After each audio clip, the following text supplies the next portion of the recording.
वनस्पतीशास्त्रातील विविपॅरी म्हणजे नेमकं काय? म्हणजे झाडं प्रेग्नेंट राहतात का? झाडांना पोट कुठे असतं? मग आता अशी कोणती वनस्पती आहेत जी या गटात मोडतात?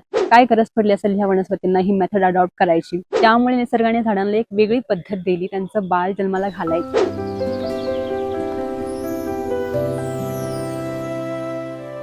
लहानपणापासून आपण आपल्या अवतीभोवती आपल्या भोवताली निसर्गामध्ये बरीच वेगवेगळी झाडे पाहिली आहेत. त्यांना बिया येतात, मग त्या बिया मॅच्युअर होतात आणि मग त्या झाडापासून दूर होतात आणि एखाद्या जमिनीवरती कुठेतरी बरेच दिवस सुप्त अवस्थेत राहतात, ज्याला आपण सीड डॉर्मन्सी म्हणतो. आणि मग जेव्हा त्यांना फेवरेबल कंडिशन मिळते, म्हणजे चांगलं वातावरण भेटतं, चांगलं खत पाणी भेटतं, तेव्हा त्या तिथे रुजतात आणि त्यातून एक नवीन रोप तयार होतं. ही आहे झाडाची आपला वंश वाढवण्याची एक नॉर्मल पद्धत. निसर्गाने त्यांना दिलेली एक साधी सोपी पद्धत, ज्यातून ते आपला वंश पुढे वाढवतात आणि नवीन रोप तयार करतात. पण काही झाडे अशीही आहेत जे ही पद्धत फॉलो करत नाही.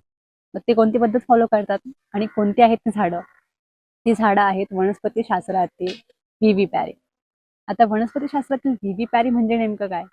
विविपॅरी आणि ओविपॅरी हे शब्द आपण प्राण्यांसंदर्भात अनेकदा ऐकले आहेत, पण वनस्पतींमध्ये हे कसं असेल हे आपण आज या व्हिडिओतून समजून घेऊयात.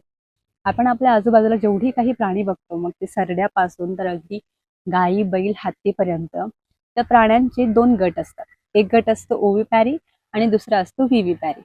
ओविपॅरी म्हणजे ते प्राणी जे अंडी देतात, त्यांना आपण मराठीत अंडज प्राणी असं म्हणतो. मग आता कोंबडी असेल, सरडा असेल आणि सरपटणारे अनेक जीव आहेत जे अंडी घालतात. मग त्या अंड्यातून पुढे त्यांचं नवीन बाळ जन्माला येतं. जसे की झाडांमध्ये बिया असतात, त्या बिया झाडापासून दूर होतात, तसं अंड त्याच्या आईपासून दूर असतं आणि मग त्यातून बाळ येतं आणि बियेतून रोप येतं. ते एक्झॅक्टली सेम नाहीये, अंड आणि बी हे एक्झॅक्टली सेम आपण नाही म्हणू शकत, पण बरोबर पाहिलं तर तसं ते दिसतं. तसंच दुसरा गट आहे विविपॅरी, म्हणजे आपण, म्हणजे ते प्राणी जे गर्भधारणा करून डायरेक्ट पिलांना जन्म देतात. जसं की मग गाय असेल, म्हैस असेल, कुत्रा, मांजर, ही सगळी आहे विविपॅरस प्राणी. तर झाडांमध्ये सुद्धा काही वनस्पती अशा असतात की ज्या बिया तर निर्माण करतात, पण त्या बिया दूर न पाठवता स्वतःवरती अंकुरित करून घेतात आणि मग तिथेच ते रोप तयार होतं. आणि जेव्हा ते जगण्याजोगं होतं, जसं माणसाचं बाळ सर्वाईव्ह करण्याजोगं होतं तेव्हा ते आईच्या पोटातून बाहेर येतं, तसंच ते रोप त्या झाडावरती सर्वाईव्ह करण्याजोगं होतं आणि मग तिथून ते जेव्हा झाडाला वाटतं की आता हे याचं याचं जगू शकतं, तेव्हा ते तिथून त्या झाडापासून बाजूला जाऊन कुठेतरी अंकुरित होतं किंवा रुजतं. जेव्हा मी पहिल्यांदा हा शब्द ऐकला ना विविपॅरी, तेव्हा मी सुद्धा एकदम शॉक होते की म्हणजे झाडं प्रेग्नेंट राहतात का? झाडांना पोट कुठे असतं? असे सगळे प्रश्न मला पडले होते.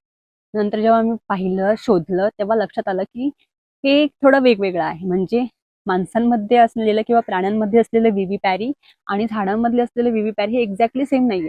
पण तरीही जसं माणसाची आई, प्राण्यांची आई त्याच्या बाळाला स्वतःमध्ये ठेवते, त्याचं पालन पोषण करते जोपर्यंत तो जगण्याजोगा होत नाही, जोपर्यंत तो जगामध्ये येण्याजोगा होत नाही, तोपर्यंत त्याला न्यूट्रिशन पोहोचवते, त्याला रक्त पोहोचवते. त्याचप्रमाणे ते झाड सुद्धा त्याच्या रोपाला ते सगळे इम्पॉर्टंट गरजेच्या न्यूट्रिशन्स आणि इतर पाणी वगैरे ते त्या रोपाला देत असतं. म्हणूनच आपण याला विविपॅरस प्लांट असं म्हणतो.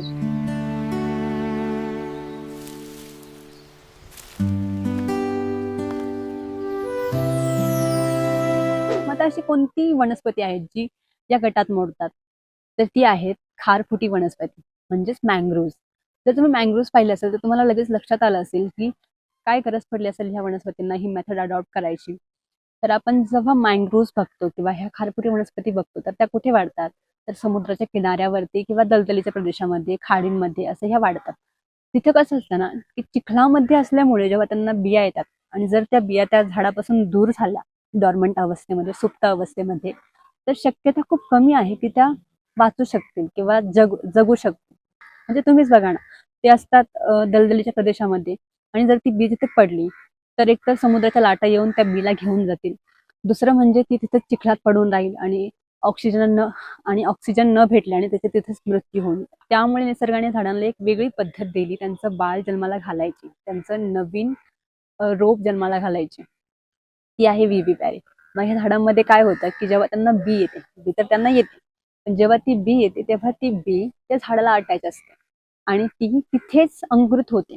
मग तिथून तिला नवीन रोप येतं ते असं चिचकुळ्याच्या आकाराचं रोप दिसतं तुम्हाला. जर तुम्ही मँग्रोचं रोप नवीन बघितलं असेल झाडाला, असं लांब लांब भाल्यासारखे ते रोप आलेले असतात. आणि मग जेव्हा ते रोप जगण्याजोगं होतं, सर्वाईव्ह करण्याजोगं होतं, तेव्हा ते भाल्यासारखं तिथून सरळ त्या झाडातून खाली पडतं आणि चिखलामध्ये ते रोवलं जातं. मग तिथे तिथे त्याची मुळे पसरतात आणि तिथं ते स्थायी होतं. तर हे आहे वनस्पतीशास्त्रातील बी पॅरी. निसर्गामध्ये ना अशा वेगवेगळ्या गोष्टींना टॅकल करायला वेगवेगळ्या मेथड्स आहेत, वेगवेगळ्या गोष्टी आहेत, ज्या समजायला शिकायला खूप इंटरेस्टिंग आहेत. निसर्गाबद्दल अशाच आणखी वेगवेगळ्या गोष्टी माझ्या चॅनलवरती मी शेअर करत असते. आणि जर तुम्हालाही त्यात रुची असेल तर माझ्या चॅनलला नक्की सबस्क्राईब करा, जेणेकरून तुम्हाला माझी नवीन नवीन व्हिडिओ दिसत जातील.